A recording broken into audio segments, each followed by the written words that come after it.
Ceci est un livre audio autogénéré par Google. Déjà paru dans la collection Addiction. Alessandro Stella et Anne Coppel dire Vivre avec les drogues. 2021. Dédicace.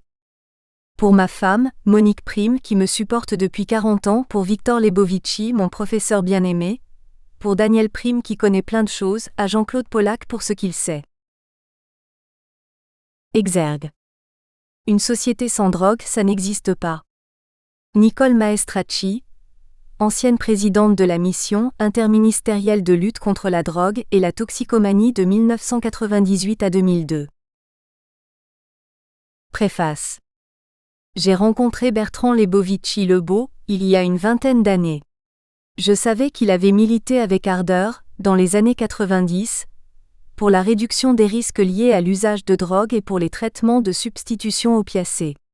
Et qu'il soutenait les usagers de drogue organisés dans des groupes d'autosupport. Mais j'ignorais alors qu'il voulait promouvoir les utilisations thérapeutiques du cannabis, puis celles des psychédéliques. Lorsqu'il dit que les drogues illicites ont été, sont ou seront des médicaments, il ne se contente pas de l'affirmation mais veut mettre en œuvre cette maxime.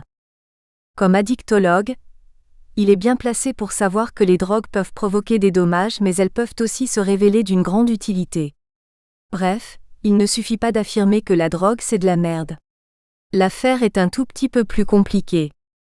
J'ai découvert autre chose concernant Bertrand. C'est, dans le meilleur sens du terme, un autodidacte passionné par l'histoire, le droit, la géopolitique.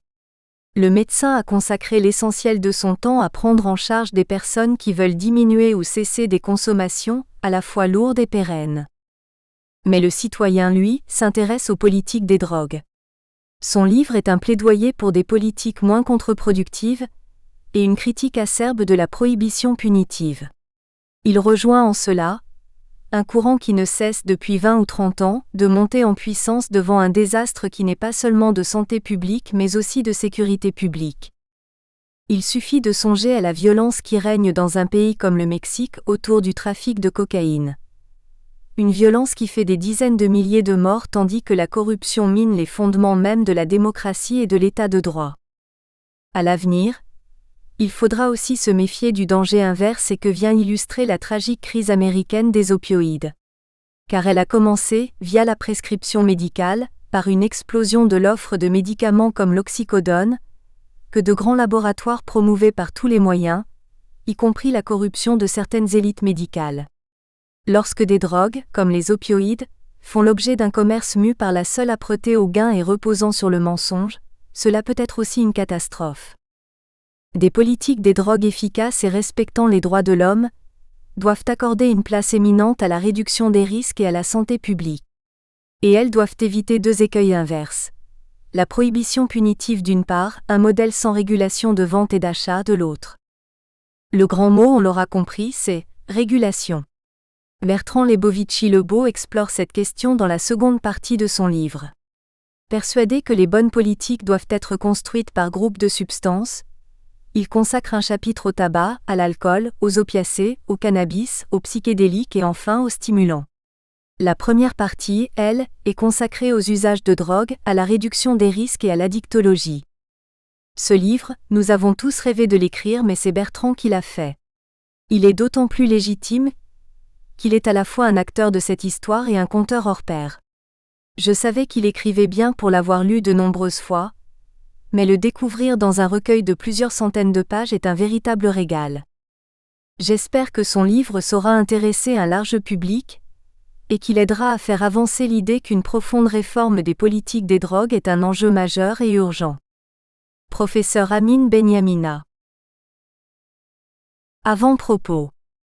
Voilà plusieurs décennies que j'utilise l'expression « longue marche » pour parler d'une réforme des politiques des drogues dans le monde, pour évoquer la régulation ou la légalisation de telle ou telle substance. Cela n'a rien à voir avec le maoïsme. Le syntagme signifie « longue durée ». La longue durée était l'un des mantras des historiens de l'école des annales qui cherchaient loin des rois, des reines et des batailles, à repérer des permanences ou des changements qui affectaient la vie des peuples, leur manière de travailler, de prier ou de faire la guerre. Or l'histoire moderne des drogues commence il y a 200 ans avec l'isolement de la morphine, et celle de la prohibition avec les premières conférences internationales sur l'opium au début du XXe siècle. Quant à l'histoire des plantes à drogue, qu'il s'agisse de cannabis, de feuilles de coca, de pavot ou de champignons psilocybes, bien que les champignons ne soient pas des plantes puisqu'ils sont dépourvus de photosynthèse, elle se déroule sur des siècles et bien souvent des millénaires. Mais il y a une autre raison, tout aussi importante, qui m'a fait utiliser la métaphore de la longue marche.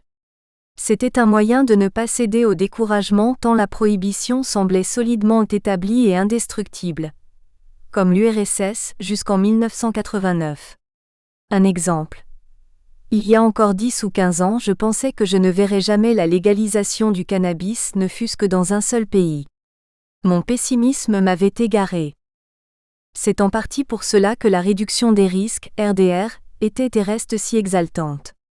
Son premier objectif n'est pas de diminuer l'usage de drogue, mais les conséquences négatives de cet usage tant pour les usagers que pour toute la société. La RDR n'attend nul grand soir pour avancer. Elle aspire à modifier des situations hic et nunc. Qu'il s'agisse d'accès aux seringues propres, de traitement de substitution opiacés, d'analyse de la composition des drogues issues du marché clandestin, de salles de consommation à moindre risque, de programmes de prescription d'héroïne, d'accès à la prévention et aux soins en prison, elle a accumulé des résultats probants bien qu'en France, par exemple, la loi de 1970 soit toujours en vigueur.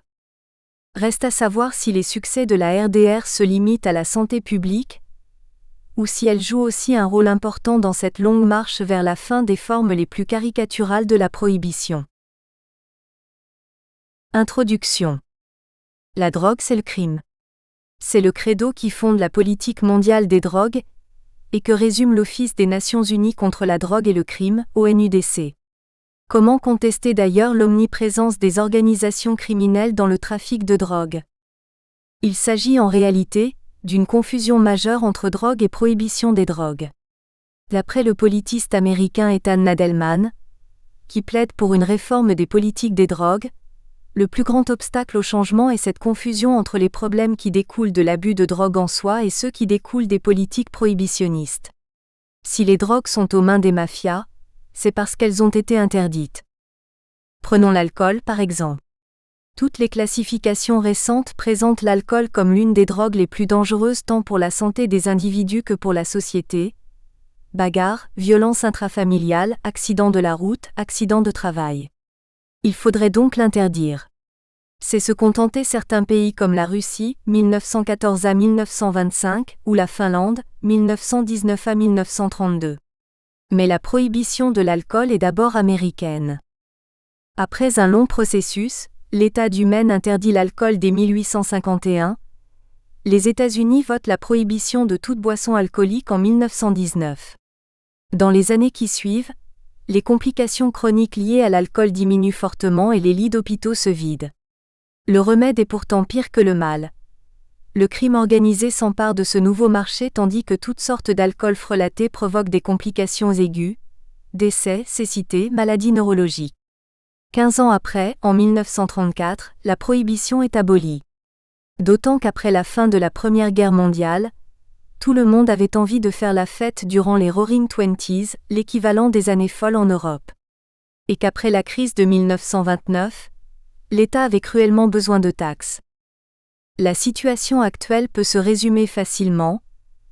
Ce sont les mêmes effets pervers que durant la prohibition américaine de l'alcool mais à l'échelle de la planète tout entière et pour un nombre grandissant de substances. Les arguments des partisans de la prohibition et ceux des adversaires n'ont pas beaucoup changé depuis un siècle. Pour les premiers, les drogues sont des poisons de l'esprit et doivent être interdites quoi qu'il en coûte. Pour les seconds, cette interdiction est impossible à mettre en œuvre sans entraîner des conséquences dévastatrices. Si les arguments sont restés les mêmes, la situation, elle, s'est profondément transformée. Jamais la demande de drogue illicite n'a été aussi grande, qu'il s'agisse de cannabis, de cocaïne ou de stimulants type amphétamine. Jamais le crime organisé n'a été aussi puissant. Jamais les incarcérations de masse et les désastres de santé publique n'ont été aussi patents. La prohibition, dit Nadelman, est addicte à l'échec. Mais le fond de l'air est au changement. La légalisation du cannabis dit récréatif ou adulte en Uruguay, au Canada et dans une quinzaine d'États américains n'y est pas étrangère. Une plante, le cannabis, classée comme drogue illicite en 1925, passe à l'ennemi et devient légale. Ces nouvelles politiques en matière de cannabis, pour spectaculaires qu'elles soient, ne sont pourtant que la partie émergée de l'iceberg. Des transformations plus souterraines sont à l'œuvre. Citons-en quelques-unes. L'épidémie de sida parmi les injecteurs de drogue dès le milieu des années 80 montrait que les questions de drogue avec un S sont aussi, ou plutôt sont d'abord, des questions de santé publique. C'est ainsi qu'est née une nouvelle conception, un nouveau paradigme, la réduction des risques et des dommages, RDR. On peut la définir d'un mot. La RDR vise d'abord à diminuer les conséquences négatives liées à l'usage de drogue plutôt qu'à se donner comme premier objectif la diminution de l'usage lui-même. Une telle inversion des priorités entraîne des conséquences considérables sur la conception que l'on se fait des bonnes politiques en matière de drogue. Paradoxe. La RDR a obtenu des résultats remarquables là où elle a été mise en œuvre, mais l'opinion publique ne le sait pas. La prohibition n'est pas tombée du ciel. Elle a de profondes racines historiques remontant aux guerres de l'opium du XIXe siècle, qui voient la Chine humiliée pliée sous le joug des puissances impérialistes de l'époque, la Grande-Bretagne aidée par la France. À quoi s'ajoute la grande vague de puritanisme qui triomphe aux États-Unis, et dont la prohibition de l'alcool est un parfait exemple. La prohibition est une entreprise inédite dans l'histoire. Éradiquer partout sur la Terre des substances considérées comme dangereuses. Si certaines plantes, le pavot, le cannabis, le cocaïer, accompagnent l'humanité depuis des temps immémoriaux, les principes actifs que la chimie devient capable d'en extraire, la morphine, la cocaïne, n'ont pas d'usages sociaux. Et il faut protéger les hommes de ces fléaux. Face à ces nouvelles substances et à toutes celles qui vont suivre, la prohibition était probablement une étape inévitable. Mais ses effets pervers sont devenus si désastreux qu'elle est entrée en crise. La prohibition a aujourd'hui 100 ans et c'est une politique mondiale dont l'ONU est garante. Son but est de parvenir à une société sans drogue en interdisant la production, la distribution et bien souvent, la consommation de certaines substances. Pendant plusieurs décennies, disons des années 1920 aux années 1960, ce but semblait sinon atteint, en tout cas en voie de l'être. Mais dès l'origine, un tel projet avait pour conséquence le renoncement à toute forme de régulation et la création d'un marché clandestin aux mains de groupes criminels. À partir du milieu des années 60, la consommation de nombreuses drogues interdites a commencé à augmenter jusqu'à atteindre des niveaux d'usage considérables. Conséquence, les groupes criminels sont chaque jour plus riches et plus puissants. Les deux externalités négatives les plus lourdes de la prohibition, la violence et la corruption, gangrènent des sociétés entières. Un pays comme le Mexique, ravagé par les fameux cartels, en est un parfait et effrayant exemple. En France, la situation n'est pas comparable, mais les règlements de compte avec des armes à feu sur fond de rivalité liées au trafic de drogue se multiplient de façon inquiétante. Quant aux cartels latino-américains, ils veulent exporter en Europe leurs méthodes sanglantes. Lorsque furent organisées, à partir du début du siècle dernier, les premières conférences internationales visant à mettre en œuvre un régime global de prohibition des drogues RGPD, il fut admis que deux critères devaient entrer en ligne de compte. D'une part, la dangerosité d'une substance donnée, d'autre part, l'existence ou pas d'utilisation thérapeutique. La morphine, issue de l'opium, fut certes considérée comme dangereuse à cause de la dépendance physique qu'elle peut provoquer ainsi que du risque de surdose mortelle. Mais elle ne fut pas interdite, car elle était sans équivalent pour soulager les douleurs de forte intensité.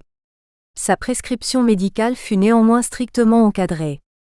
À l'inverse, la cocaïne, d'abord utilisée comme anesthésique locale, fut rapidement remplacée par des produits, xylocaïne, lidocaïne, qui n'avaient pas de propriétés psychoactives. Exit ou presque la cocaïne médicale dès le début du XXe siècle. Mais en 1925, le cannabis est interdit par les conventions internationales. Et quelques décennies plus tard, il en sera de même des psychédéliques LSD, psilocybine, puis de la MDMA, la plus psychédélique des amphétamines et principe actif de l'ecstasy, dans la Convention de 1971.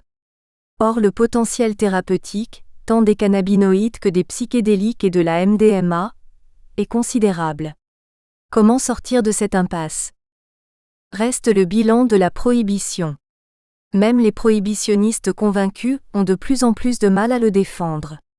Le pouvoir des groupes criminels est tel qu'il devient un danger pour la démocratie. Ils utilisent des enfants pour faire prospérer leurs affaires, liquident les journalistes trop curieux, corrompent des gouvernements. Ainsi, en Afrique de l'Ouest, devenue la tête de pont de la cocaïne en provenance de Colombie, du Mexique ou du Brésil, la corruption mine de nombreux États et ce jusqu'au sommet du pouvoir.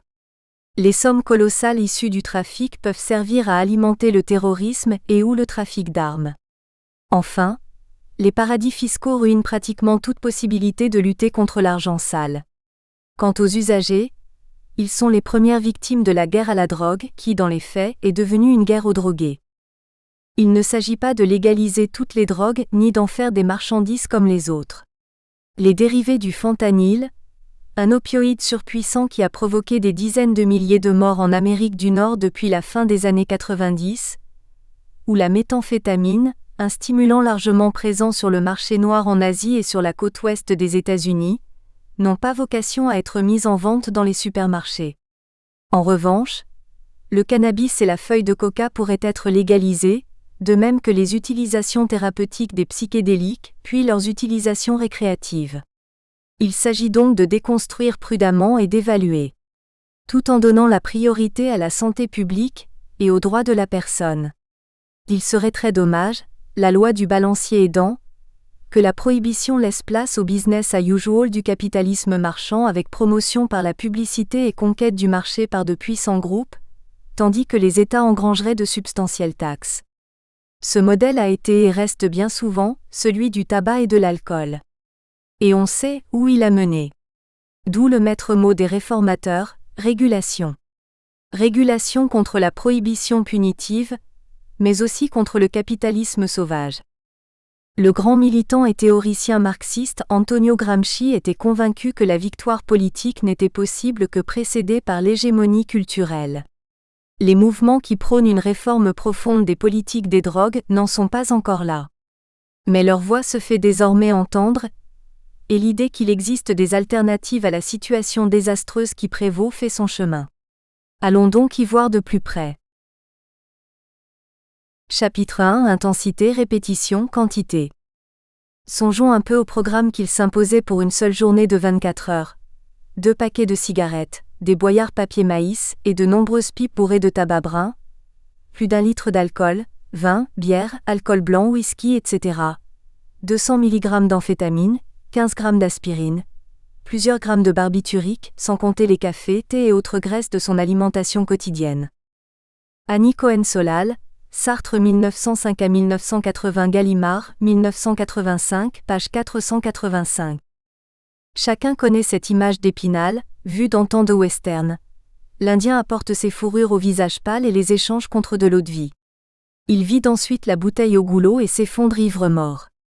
Cette manière de boire prouve indiscutablement que les Indiens sont des sauvages. Chacun sait qu'on ne boit pas le whisky comme ça. On peut boire une bouteille dans la soirée, mais à petites gorgées. Cela n'empêche pas de faire de fructueuses affaires avec les peaux-rouges, surtout quand ils sont ivres. La rencontre des Indiens d'Amérique avec l'eau-de-vie a été d'autant plus destructrice qu'ils n'avaient pas d'usages sociaux des alcools distillés. Les rituels de consommation partagés, un savoir autour des manières de boire, tout cela leur était inconnu. Ce qui n'est manifestement pas le cas des jeunes gens qui s'adonnent au binge drinking ou alcool défonce. L'idée est d'obtenir aussi vite que possible un état d'ivresse aiguë. Cet ensauvagement volontaire, même si la conscience du danger est défaillante, tient en partie à un paradoxe. L'alcool fait moins peur aux parents que les drogues illicites, cannabis, cocaïne, ecstasy. À l'arrivée, des comas éthyliques, des accidents de la voie publique, des viols et parfois des décès. Sans compter que la répétition de ces consommations excessives peut provoquer des troubles cognitifs, concentration, mémoire, exécution de tâches, sur ces jeunes cerveaux. Emmanuel Carrère a consacré un livre à Édouard Limonov dans lequel il évoque le zapoy. Cette pratique consiste en l'absorption d'alcool de manière rapide et importante dans le but de parvenir à une ivresse suffisante pour s'endormir. Ça, c'est ce qu'on pourrait appeler le petit zapoy qui raccourcit quand même l'espérance de vie de millions de Russes, surtout les pauvres qui boivent des alcools frelatés. Voilà la définition qu'en donne Carrère. Zapoy est une affaire sérieuse, pas une cuite d'un soir qu'on paye comme chez nous d'une gueule de bois le lendemain. Zapoy, c'est rester plusieurs jours sans dessouler, errer d'un lieu à l'autre, monter dans des trains sans savoir où ils vont, confier ses secrets les plus intimes à des rencontres de hasard, oublier tout ce qu'on a dit et fait, une sorte de voyage. Dans les grandes occasions, un désespoir amoureux, une rencontre à fêter, Limonov qui tient bien ses marathons d'ivrognerie n'est pas ennemi d'un Zapoy, mais le vrai, celui qui dure plusieurs jours et nuits hallucinés. Le Zapoy a ce point commun avec les épisodes binge, de cocaïne injectée ou de crack fumé ou de speed, mais aussi avec le chemsex, cette association de drogue et d'activité sexuelle. Il dure plusieurs jours et nuits. Quand et comment se termine un Zapoy? Bonne question. Parfois ça se termine mal, les hétérocontrôles s'en mêlent. L'hôpital ou la police sont des lieux d'atterrissage possibles. De même que la morgue. Mais il y a plein d'autres possibilités. Il suffit de se plonger dans le livre sur Limonov. On met du temps à se rétablir d'un Zapoy, plusieurs semaines. Et ce n'est pas quelque chose qu'on fait souvent. Alors que je travaillais, au début des années 2000, dans un centre de soins spécialisé en toxicomanie CSST, la Mosaïque à Montreuil, j'ai reçu un jour un réunionnais d'environ 35 ans. Il était gentil, fort heureusement, car il était grand et baraqué. Son problème ce n'était pas la vodka, c'était l'artane, trihexyphénidyl. En médecine, l'artane est utilisé comme correcteur des effets secondaires de type parkinsonien des neuroleptiques, plus rarement comme traitement de la maladie de Parkinson elle-même. Mais il existe aussi un usage détourné associé ou pas à l'alcool ou à beaucoup d'autres drogues. Depuis des décennies, l'île de la Réunion connaît un problème d'artane alimenté par des prescripteurs irresponsables et ou vénaux. Une association réunionnaise, Casoté, tente aujourd'hui de répondre à ce problème qui concerne le plus souvent des usagers très désocialisés. L'artane 5 mg se présente sous forme de boîte de 20 comprimés. Si on en prend 5, 10 ou même la boîte, on éprouve une forte désinhibition accompagnée d'hallucinations. Ce fameux patient en prenait beaucoup et souvent. Il partait alors à l'aventure, montant dans des trains sans savoir où ils allaient, descendant d'eux-mêmes, se réveillant au milieu de la campagne. Un jour, il me raconta l'histoire suivante. Après un trip d'artane, il avait fini par s'endormir. Il fut réveillé par un bruit assourdissant. Il réalisa alors qu'il s'était allongé le long d'une voie de chemin de fer, la tête bien calée par le rail extérieur, et le premier train de la matinée roulait à 1 ou 2 centimètres de son visage. Qu'il s'agisse d'alcool, de cocaïne, d'amphétamine, d'artane, il existe des états modifiés de conscience d'une grande intensité mais qui n'ont pas de nom spécifique en addictologie. Vous en trouverez des exemples en lisant le livre de William Burroughs Jr. Speed. La déglingue. L'expression état modifié de conscience présente le grand avantage de désigner toutes les ivresses, y compris celle du derviche tourneur ou de celui qui vient de jouer sa fortune à la roulette et regarde la boule tourner. En revanche, le syntagme ne dit rien sur l'intensité de cet état, qui peut aller de très peu à énormément. Outre la drogue en cause, 2 facteurs interviennent. D'une part, la vitesse avec laquelle les substances pénètrent dans le cerveau. De ce point de vue, les formes fumables et injectables sont les plus rapides et donc les plus violentes, surtout s'il s'agit de stimulants, cocaïne, amphétamine, catinone. L'autre facteur, c'est la quantité. Claude Bernard, rien n'est poison, tout est poison, c'est la dose qui fait le poison. Personne, dans les pays où l'alcool est habituellement consommé, ne confond 1 litre de cidre et 1 litre de vodka. Mais on hésite à tenir le même raisonnement pour l'héroïne, la cocaïne ou le LSD. Pour ces drogues illicites, c'est la loi du tout ou rien qui prévaut, ou bien on en consomme ou bien pas. C'est une grossière erreur. Il est absurde de mettre sur le même plan un consommateur quotidien d'1 ou plusieurs grammes d'un opiacé puissant ou de cocaïne, et un usager très intermittent des mêmes drogues. En matière de drogue illicite, ne sont visibles que les usagers dysfonctionnels qui se heurtent aux hétérocontrôles. Police, justice, santé. Les autres se font les plus discrets possibles. Ils appartiennent à ces populations cachées qui ne sont accessibles qu'à travers des enquêtes particulières. Je pense aux études que le sociologue néerlandais Peter Cohen a consacrées à des usagers insérés de drogue dure à Amsterdam. Tout les incite à la discrétion, et d'abord le fait qu'ils ont une activité professionnelle. Il arrive parfois que leur compagne ou compagnon ignore leur consommation. Ils choisissent habituellement des dealers qui leur ressemblent, qui ne veulent pas avoir de clients chaotiques, menteurs ou violents, susceptibles de leur valoir de sérieux ennuis. Ce segment de l'usage de drogue illicite n'existe tout simplement pas dans les statistiques officielles. Les usagers de drogue qui fréquentent les dispositifs de soins sont à l'inverse des usagers officiels. Souvent sans emploi, avec un casier judiciaire rarement vierge, il ne leur sert à rien de tenter de cacher leur toxicomanie. Ils sont trop connus des hétérocontrôles. Pas tous, il est vrai. Et ce n'est pas un hasard si ceux qui recherchent un minimum de discrétion préfèrent être suivis en ville, le plus souvent par des médecins généralistes, plutôt que dans des centres de soins spécialisés. De même que l'on dit que certaines personnes encaissent mieux l'alcool que d'autres, les usagers ne sont pas tous égaux devant les différentes drogues. Mais les quantités consommées et la durée de la dépendance finiront par prévaloir. Si on consomme beaucoup et longtemps, on risque fort d'avoir des ennuis avec la justice et la police, surtout si on est pauvre et que l'on appartient aux minorités visibles, et d'avoir besoin d'une aide médicale. C'est l'un des côtés les plus déprimants de l'addiction, c'est-à-dire de l'installation pérenne dans la consommation lourde. Quel que soit le chemin emprunté, on finit par se retrouver au même endroit. Il existe peu d'études sur les consommations extrêmement faibles des drogues illicites les plus courantes comme l'héroïne ou la cocaïne. Elles nous apprendraient pourtant beaucoup. On trouve seulement des études portant sur ce qu'on appelle les microdoses de LSD, que j'évoque dans le chapitre sur les psychédéliques. Au cœur de la consommation de drogue, il y a la répétition et la compulsion de répétition. Freud utilise le mot Wiederholungszwang. De quoi s'agit-il ? Prenons quelqu'un qui fume 20 cigarettes par jour depuis 20 ans. Il aura allumé une cigarette environ 146 000 fois. De quoi inscrire profondément le caractère répétitif de cet enchaînement de gestes. Articulons intensité et répétition. Un bon exemple en est l'injection intraveineuse de cocaïne ou l'usage d'une forme fumable de cocaïne, le crack. La montée commence vite, le flash, le high, l'orgasme chimique est puissant, suspension du temps, impression de flottement cotonneux, cœur qui bat la chamade. Ce flash est bref, quelques minutes. Et là, comme avec les cigarettes, l'injection est répétée. Bien sûr, une injection intraveineuse de cocaïne et une cigarette fumée, ce n'est pas la même chose. Le tabac est une drogue légale consommée par des millions de gens. La cocaïne est une drogue illicite et celles et ceux qui l'injectent sont en France, quelques dizaines de milliers.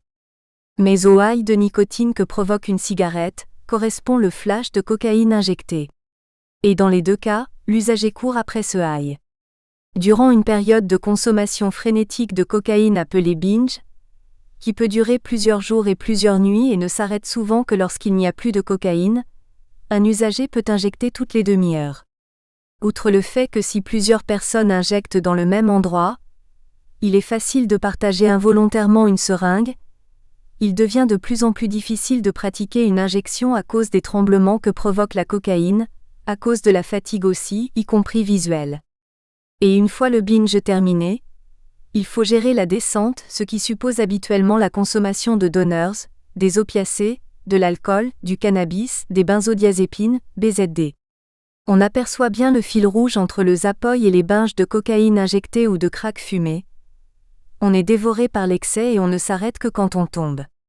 On verra dans le chapitre suivant que cette dévoration est au cœur du chemsex. Sexe et drogue. Les liens que le sexe et les drogues entretiennent renvoient à deux idéotypes antinomiques. D'un côté, il y a cette puissante imagerie sur les drogues comme aphrodisiaques, multiplicateurs de volupté, volontiers associés à la corruption, au vice, à la perversité. À l'opposé, les drogues charrient leur cortège de désintérêt pour le sexe, d'impuissance, de disparition de la libido, l'activité sexuelle ayant été chassée par la passion du toxique. Ces deux images peuvent se succéder dans le temps, la seconde finissant souvent par l'emporter sur la première. Avec ce qu'elles ont de simplificateur, comme tous les idéotypes, elles disent quelque chose d'essentiel sur l'ambivalence qui préside à ces noces. Je me suis tardivement intéressée à la sexualité de mes patients toxicomanes. Lorsque j'ai commencé à travailler comme médecin dans le champ des drogues au début des années 90, l'urgence du sida emportait tout. Il fallait mettre en place les traitements de substitution par méthadone et Subutex, assurer à ces patients un accès aux soins, tenter d'améliorer leur situation sociale. Bref, la sexualité de mes patients était le dernier de mes soucis. Avec les années, les choses se sont améliorées. Le sentiment de l'urgence s'est éloigné. En 1996, les trithérapies transformèrent totalement l'espérance de vie des personnes infectées par le VIH. D'autres problèmes apparurent. L'hépatite C qui faisait des ravages sur les foies de nos nombreux patients devenus alcooliques, par exemple. Mais il était enfin possible de parler d'autre chose. Rien n'est plus monotone qu'une consultation liée au suivi d'un traitement de substitution opiacé. Si les choses vont bien, on pose un peu pour la forme quelques questions aux patients et on rédige l'ordonnance. Le plus souvent, le médecin et le patient s'installent dans cette monotonie où pas grand-chose ne bouge. Parfois, il est possible d'explorer d'autres territoires.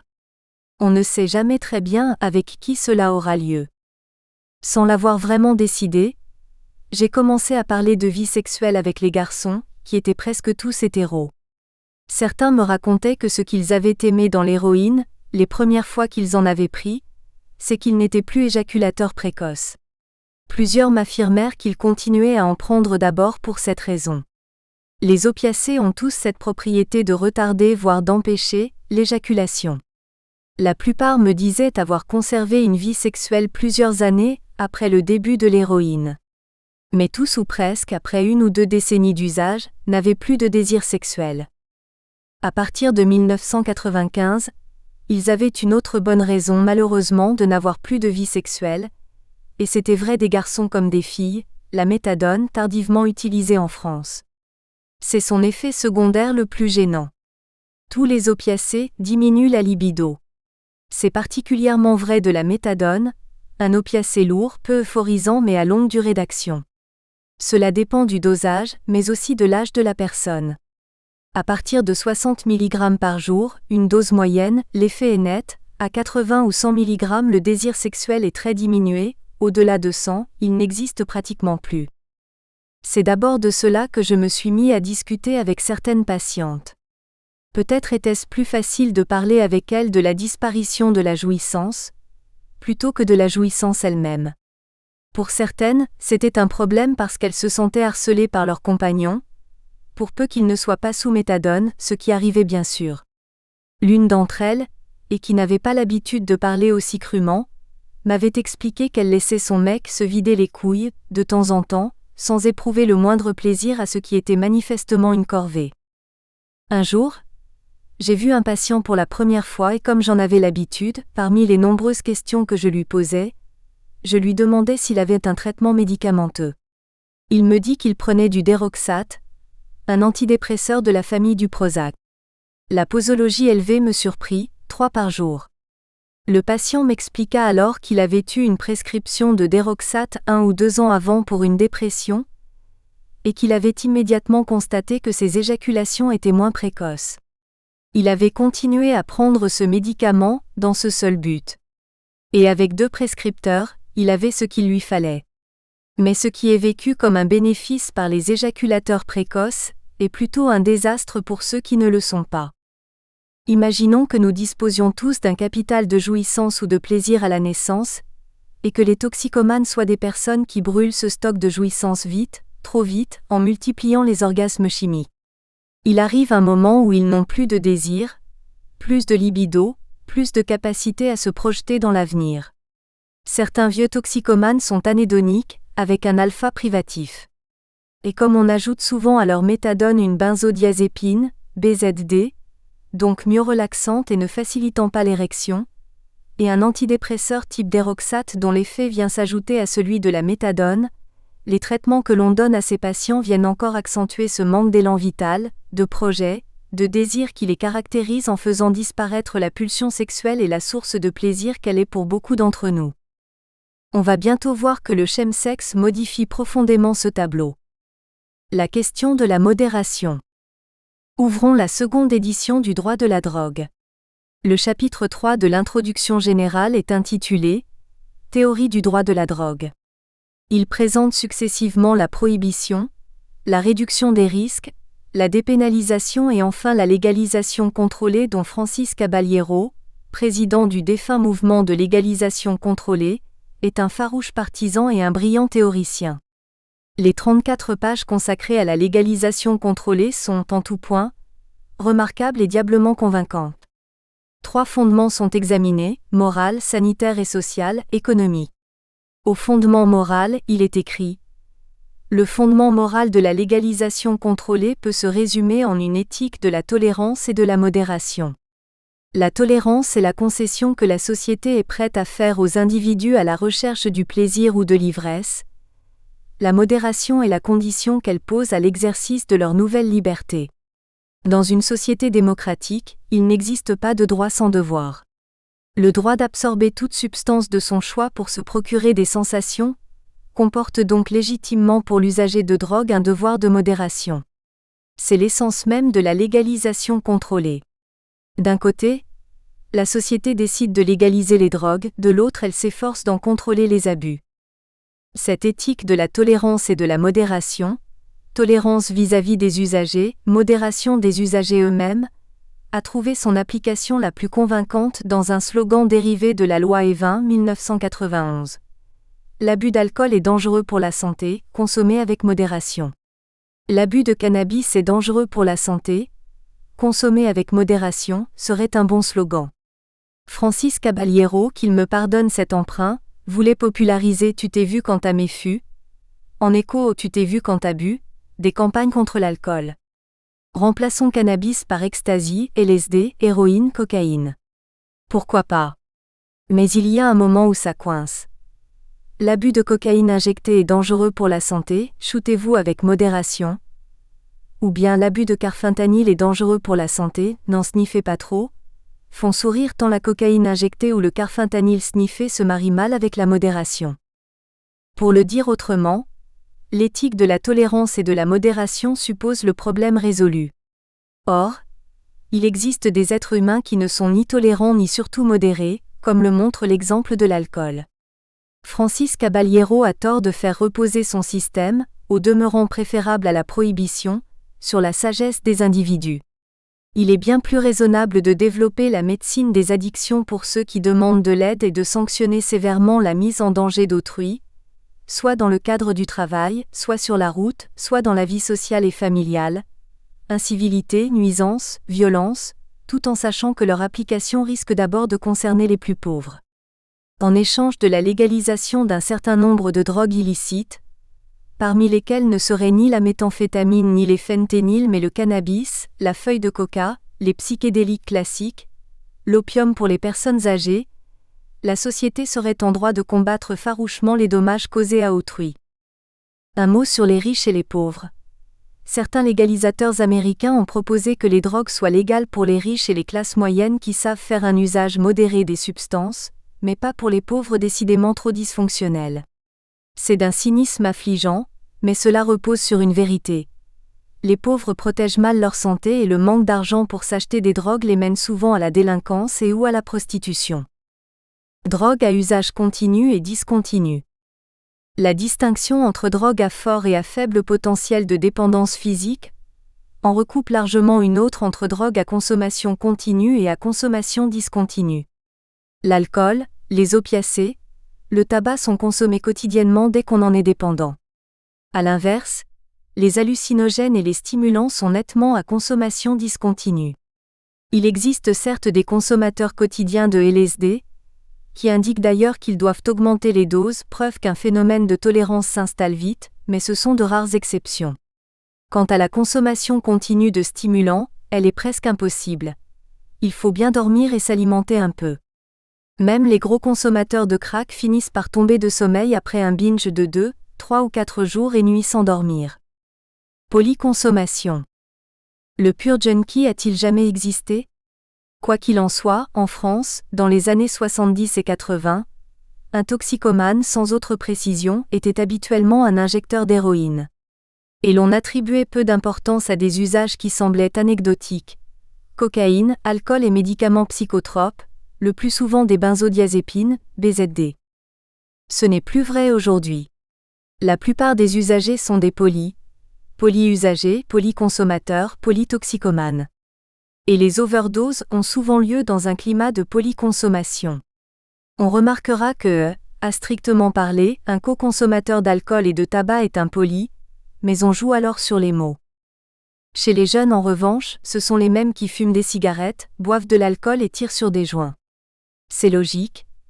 Qui a fumé du tabac est plus à même de fumer du cannabis, et qui a éprouvé l'ivresse de l'alcool peut avoir envie de connaître l'ivresse cannabique. Encore faut-il que le contexte s'y prête, par exemple un niveau élevé d'usage et une grande accessibilité du cannabis. Certaines personnes font des mélanges qui semblent totalement erratiques, et l'on a alors le sentiment qu'aucune logique rationnelle ne prévaut ni dans le choix des substances, ni dans les quantités, le seul objectif semblant être de se retrouver aussi défoncé que possible. Ces usagers existent, il serait vain de le nier, et ils prennent d'autant plus de substances qu'ils ont oublié les avoir déjà prises. Pourtant, le plus souvent, il existe une logique dans ces polyconsommations. Certaines associations sont classiques comme le speedball, qui peut être injecté ou sniffé. La cocaïne est d'abord vivement ressentie avant que l'héroïne ne vienne en douceur prendre le relais. De même, l'association cocaïne-alcool-tabac est un grand classique chez les sniffeurs de cocaïne. Certains usagers décrivent l'apparition d'une envie obsédante de cocaïne après avoir consommé de l'alcool. D'une manière générale, la consommation de stimulants ne reste pas isolée. Pendant qu'on est sous l'effet d'une amphétamine, on peut consommer de l'alcool, des opiacés, des BZD afin de limiter ses effets anxiogènes ou consommer ses donneurs pour amortir la descente. Opiacés, y compris de substitution, le Subutex facile à trouver sur le marché noir, BZD, alcool, cannabis. Certaines associations sont particulièrement dangereuses lorsqu'elles accentuent la dépression respiratoire. Typiquement, opiacés plus BZD plus alcool. C'est d'ailleurs dans ce type de contexte que peuvent survenir des overdoses avec le Subutex qui, seul, ne peut en provoquer que très rarement. Les chemsexeurs sont particulièrement habiles à jongler avec les stimulants, cocaïne, catinone, méthamphétamine, le GHB, la kétamine. Avec ces deux dernières substances, l'usage d'alcool qui accentue la dépression respiratoire est dangereux, les poppers et les vasodilatateurs type sildenafil, Viagra.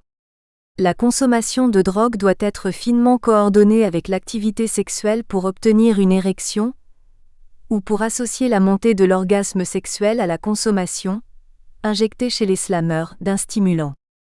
Les facteurs de gravité de l'usage. La consommation exclusivement ou principalement solitaire, qu'il s'agisse d'alcool, de cocaïne ou d'héroïne, est un facteur de gravité. Dans la consommation de groupe, on est en droit de se dire que l'essentiel est dans le rapport aux autres que certaines drogues, alcool, peuvent faciliter. Dans la consommation solitaire, cette illusion a disparu et le face-à-face avec le produit, une substance inerte, indique clairement la dimension onaniste, masturbatoire, de cette activité. Les femmes alcooliques, c'est autre chose. Elles sont nombreuses à boire seules ou en cachette à cause de l'image négative de la femme ivre. La précocité de l'usage est aussi un facteur de mauvais pronostic, ne fût-ce que parce que la durée de l'usage est d'autant plus grande qu'on a commencé tôt.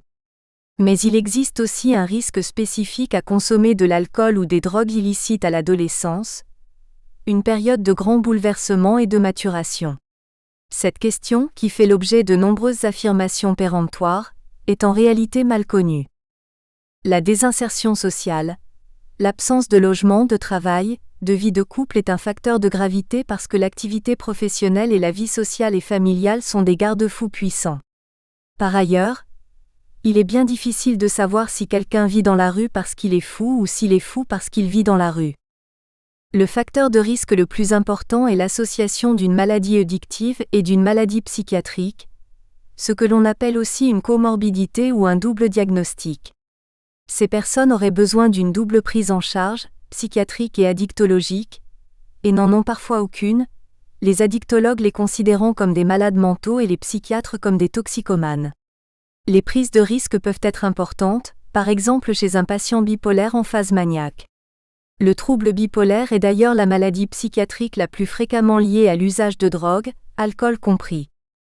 Enfin, si les femmes sont 3 fois moins nombreuses à consommer que les hommes, sauf les médicaments psychotropes, anxiolytiques, antidépresseurs, elles sont plus sensibles aux effets délétères des drogues. C'est particulièrement vrai pour l'alcool.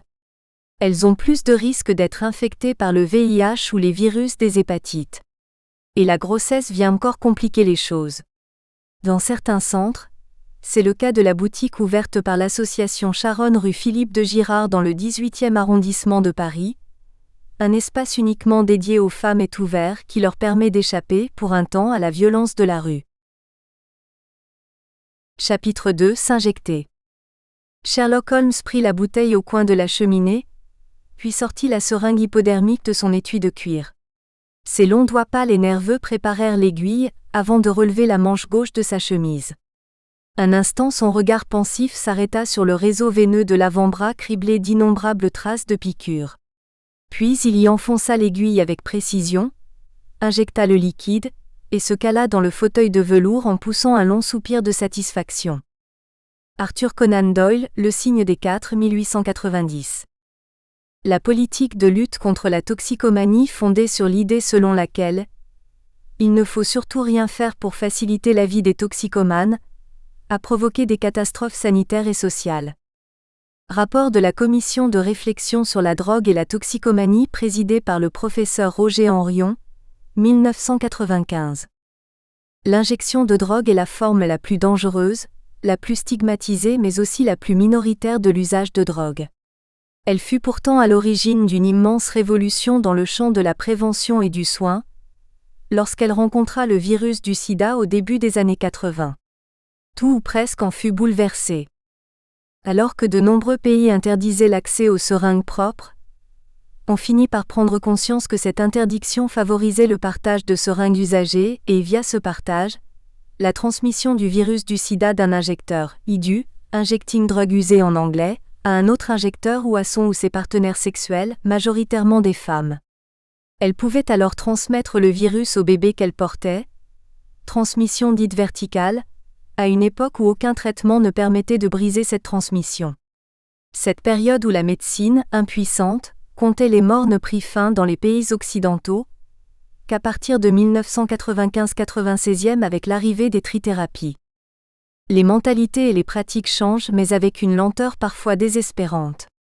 L'injection de drogue reste à bien des égards une question irrésolue dans de nombreuses régions du monde, favorisant la diffusion du sida, de l'hépatite C et provoquant nombre de dommages infectieux graves. Endocardite, septicémie, abcès profonds multiples. 1850, la morphine rencontre la seringue. L'injection de drogue est née autour de 1850 de la rencontre d'une invention, la seringue à aiguille creuse, et d'un puissant antalgique, soluble dans l'eau et donc injectable, le sel de morphine. La morphine est le premier alcaloïde, molécule renfermant une base azotée, dont la caféine, la cocaïne ou la nicotine font partie, isolé d'une plante et le premier à avoir été injecté. Avec sa découverte en 1817, l'ère moderne des drogues commence.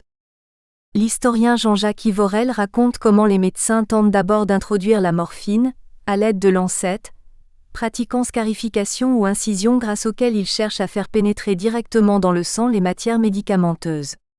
Puis le français Charles Pravat et l'anglais Alexander Wood inventent la seringue hypodermique composée d'une seringue, d'un piston et d'une aiguille creuse. Après avoir été largement utilisée sur les champs de bataille de la guerre de sécession américaine, 1861 à 1865, de la guerre austro-prussienne de 1867 et de la guerre franco-prussienne de 1870, la morphine injectée devint à la mode dans le monde civil. À cause de la loi, dite de proximité des toxiques, entendue au sens littéral, les médecins, les pharmaciens et leurs épouses sont les premiers à succomber. Puis, à partir des années 1870, les noceurs et les raffinés s'en mêlent. Un nouveau snobisme envahit les salons, celui de la fée grise, et on se seringue, on se pravasine sans scrupule, en toute bonne conscience. C'est à cette époque que les joailliers confectionnent des fioles et des seringues, d'un raffinement inouï. À partir de la prohibition des opiacés, l'usage de drogue bascule dans la clandestinité et avec elle, l'injection. Dès cette époque, on peut injecter un produit d'au moins 3 manières. D'abord en sous-cutané entre la peau et le muscle, par exemple dans le gras du ventre. Ensuite dans le muscle, celui de la fesse par exemple. enfin par voie veineuse, et l'on choisit alors habituellement une veine du pli du coude facilement accessible et pouvant supporter le traumatisme local provoqué par l'aiguille. Les injecteurs de drogue abîment leur capital veineux et doivent souvent abandonner le pli du coude pour l'avant-bras, le dos de la main puis les veines du pied et de la jambe. Dans tous les cas, il s'agit d'une méthode invasive, sauf blessure, le sang n'est jamais en contact avec le milieu extérieur, qui suppose l'application de strictes règles d'hygiène. L'injection devient à partir des années 1920 stigmatisée, condamnée. C'est, pense-t-on, un vice, une perversion, une maladie peut-être, que rien ne vient expliquer sinon une puissante pulsion autodestructrice. Du côté de la médecine, on comprend bientôt que cette pratique invasive peut provoquer des infections par des micro-organismes comme les bactéries ou les champignons. L'un des premiers cas enregistrés, par suite d'une injection, est celui d'un toxicomane infecté par le tétanos, mentionné dans un article publié en 1876 par The Lancet. Et c'est aussi du tétanos que va mourir le poète Roger Gilbert Lecomte, un des membres du Grand Jeu, le 31 décembre 1943 à l'âge de 36 ans. Mais après tout, pense-t-on, les toxicomanes ont détourné une technique qui n'aurait jamais dû quitter le champ de la médecine, et le risque infectieux ne fait donc que s'ajouter au risque de surdose qui menace tous ceux qui s'injectent de l'héroïne. 1929, les premières microépidémies liées à l'injection. En 1929, et pour la première fois, A.G. Bingham publie un article dans une revue de médecine tropicale sur une microépidémie de paludisme en Égypte. Elle semble bien mystérieuse jusqu'à ce que l'on comprenne que les personnes contaminées ont tout un point commun. Elles injectent et ont partagé leur matériel d'injection. En 1934, Milton Halpern rend compte, dans une revue de santé publique américaine, d'une microépidémie de malaria parmi des injecteurs de drogue à New York qui a fait 18 morts. Il en profite pour faire le point sur cette question. Depuis Bingham, 4 microépidémies ont été décrites aux États-Unis dans les villes de Omaha, New Orleans, Chicago et au pénitencier de Fort Leavenworth dans le Texas. En conclusion, l'auteur s'inquiète pour le don de sang et conclut en évoquant la possible dissémination d'autres maladies parasitaires transmises par le sang comme la trypanosomiase et la syphilis. Personne ne peut alors deviner que 50 ans plus tard, le partage de seringues sera l'une des voies qu'empruntera le virus du sida pour se disséminer à travers le monde. Des premières seringues jetables, 1971, au premier cas de sida, 1981. En 1971 apparaissent les premières seringues jetables, et c'est une révolution. Il est théoriquement possible de n'utiliser chaque seringue qu'une seule fois. Encore faut-il qu'elle soit accessible aux injecteurs. Cette même année, Howard et Borges publient l'un des premiers articles sur la dissémination des virus des hépatites parmi les injecteurs à partir d'une population de hippies de Haight-Ashbury à San Francisco. Mais il faudra attendre les années 80 et l'épidémie de VIH pour que, de curiosité quasi psychiatrique, l'injection devienne un problème urgent et grave de santé publique.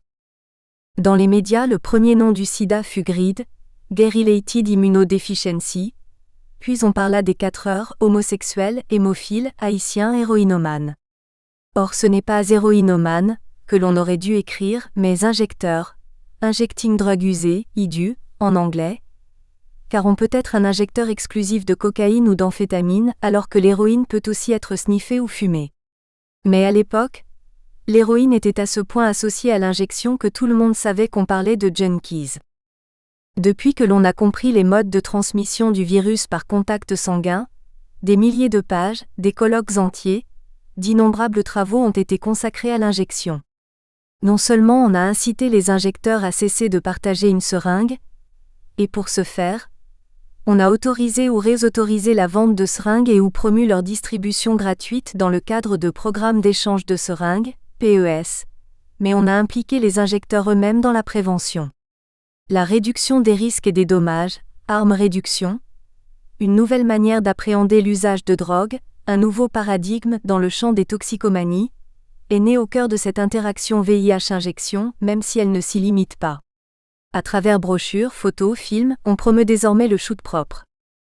Il y a donc quelque chose de paradoxal à voir une pratique minoritaire et clandestine devenir ainsi l'objet de toutes les attentions. Elle concerne tout de même, d'après l'OMS, quelques 16 millions de personnes sur la Terre, dont 3 millions contaminées par le VIH. Et l'OMS ajoute, en moyenne, une nouvelle infection à VIH sur 10 est provoquée par l'injection de drogue. Dans certains pays d'Europe de l'Est et d'Asie centrale, 80% de l'ensemble des infections à VIH sont liées à la consommation de drogue. On mesure à ces seules données le désastre de santé publique que la politique d'interdiction ou de limitation de l'accès aux seringues a provoqué. Un désastre qui peut être évité puisque l'on sait aujourd'hui qu'un ensemble de mesures, allant de l'accès aux seringues propres à l'information des usagers sur les risques liés au partage, ont partout où cette politique de réduction des risques a été mise en œuvre, fait s'effondrer les contaminations VIH liées à l'injection. C'est pourtant loin d'être le cas partout. Dans certains pays, l'existence même de groupes qui injectent est ignorée ou même niée. Dans d'autres ou parfois les mêmes, l'État est faible et incapable de mettre en œuvre des politiques de santé publique. Enfin, des préjugés désastreux font croire que les toxicomanes vivent entre eux et que cette supposée séparation protège la population, ce qui est typiquement le cas dans la Fédération de Russie, où la gestion de l'épidémie est une pure catastrophe. La prohibition punitive provoque un désastre de santé publique. Last but not least, la prohibition punitive vient justifier tant l'inaction et l'impéritie que le refus de mettre en œuvre un accès aux seringues propres. Peut-on à la fois pénaliser l'usage de drogue et le faciliter ? On mesure à quelle contradiction quasi insurmontable presque tous les pays ont été confrontés. Même en Hollande, les programmes d'échange de seringues furent à leur début un combat. Jean-Paul Groen m'a raconté comment, au milieu des années 80, l'un des tout premiers PES à Rotterdam avait fait l'objet d'un combat féroce entre les activistes qui le promouvaient et la municipalité, les riverains et la police. La Global Commission on Drug Policy, Commission mondiale pour la politique des drogues, montre comment la guerre à la drogue lancée en 1971 par Richard Nixon et portée par la prohibition punitive a provoqué un désastre de santé publique dans le monde. Les incarcérations massives d'usagers, la priorité donnée à la répression plutôt qu'à la santé publique et aux droits de l'homme, ont produit de tels dommages que plusieurs institutions et programmes de l'ONU, en particulier l'OMS et ONU-SIDA, ont plaidé pour une autre politique. Le cas de la France. Examinons le cas de la France. Elle mène aujourd'hui sur deux questions essentielles, l'accès aux seringues propres d'une part, la prescription d'opiacés de substitution aux héroïnomanes d'autre part, une politique exactement inverse de celle qui faisait auparavant consensus. Voyons ce qu'il en est des seringues. En 1972, et dans la suite logique de la loi de 1970, la France en a interdit la vente. On pouvait cependant obtenir des seringues soit en demandant à un médecin de vous en prescrire, soit en présentant au pharmacien ses documents d'identité. Mais ces deux possibilités étaient purement théoriques et tout le monde, à commencer par les pharmaciens et les usagers, comprit que les seringues étaient désormais interdites. A priori, cela semblait logique. Le Parlement avait 2 ans auparavant voté une loi qui faisait de l'usage un délit. À défaut de pouvoir interdire les pailles ou les billets de banque roulés au sniffer, on interdisait un objet, la seringue, qui favorise l'usage intraveineux. Le raisonnement juridique était cohérent, mais il va s'avérer désastreux. Le premier virus à s'être disséminé au sein de la population des injecteurs de drogue n'est pas le VIH mais, comme on l'a vu, le virus de l'hépatite B, VHB, dès les années 70. Dans certains pays, en Hollande par exemple, on n'a pas considéré comme une fatalité cette contamination par le VHB et dès cette époque, on a mis en place des dispositifs d'accès aux seringues propres. En France, le secteur de soins aux toxicomanes était très peu médicalisé. Et ce qui a contribué à ne pas se soucier plus que cela des contaminations VHB, c'est le fait que dans 80% des cas, la guérison est spontanée. On a donc considéré que l'infection par le virus de l'hépatite B faisait partie du déroulement normal d'une vie d'injecteur. La droite remet les seringues en vente libre, 1987. Lorsque le sida est apparu et qu'on a compris que les injecteurs de drogue étaient des cibles privilégiées à cause de la transmission du VIH par voie sanguine via le partage, certains ont utilisé l'idée, totalement fausse, selon laquelle 10% seulement des séropositifs évoluaient vers un sida pour justifier leur inertie.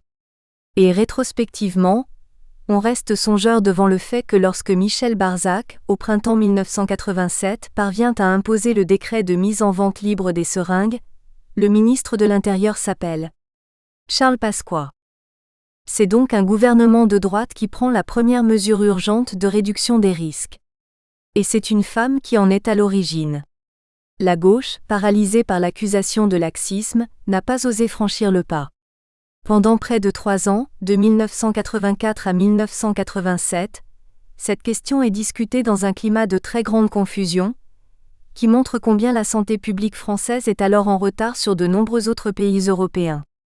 Un psychiatre, écouté des médias et responsable d'un centre de soins, Francis Curtet, va produire en 1985 une étude faite avec les patients de son centre, démontrant que si les seringues étaient mises en vente libre, la majorité des injecteurs continueraient à les partager. Ce même expert refera bientôt parler de lui, en s'opposant farouchement au traitement de substitution. Bref, Francis Curtet était un redoutable expert en contre-vérité. À l'époque, il existe déjà une solide littérature, en particulier britannique et hollandaise, sur le caractère décisif de l'accès aux seringues propres pour limiter la dissémination du VIH parmi les injecteurs de drogue et au-delà, parmi leurs partenaires sexuels, habituellement des femmes. 3 injecteurs sur 4 sont en effet des hommes et la majorité d'entre eux sont hétérosexuels. Pourtant, les théories les plus folles vont circuler en France à cette époque. Car il y eut des experts, non seulement pour soutenir l'inutilité de la mise en vente libre des seringues, mais même son caractère dangereux. Certains expliquèrent en effet que si l'accès aux seringues était libéralisé, le nombre de seringues contaminées en circulation augmenterait et accélérerait le rythme de l'épidémie. Le plus triste dans toute cette affaire, c'est que ces années de débats confus et de positions contradictoires, en particulier les années 1985 et 86, furent aussi celles où le virus du sida se dissémina le plus largement parmi les injecteurs en France. La vente de seringues propres étant interdite, elles étaient rares et il fallait donc les partager. Si on leur en donne les moyens, la majorité des injecteurs cessent de partager une seringue.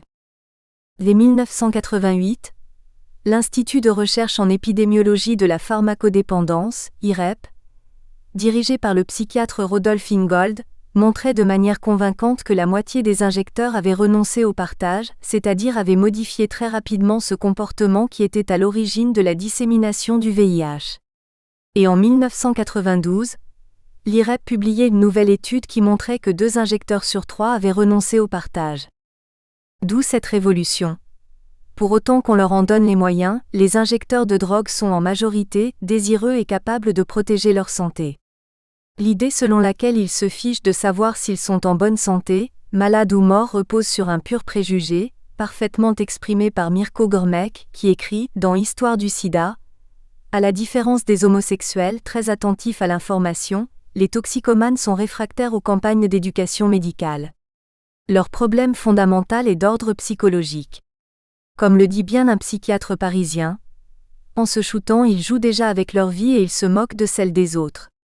Très souvent, l'acte de se droguer n'est que la réalisation d'un désir d'autodestruction.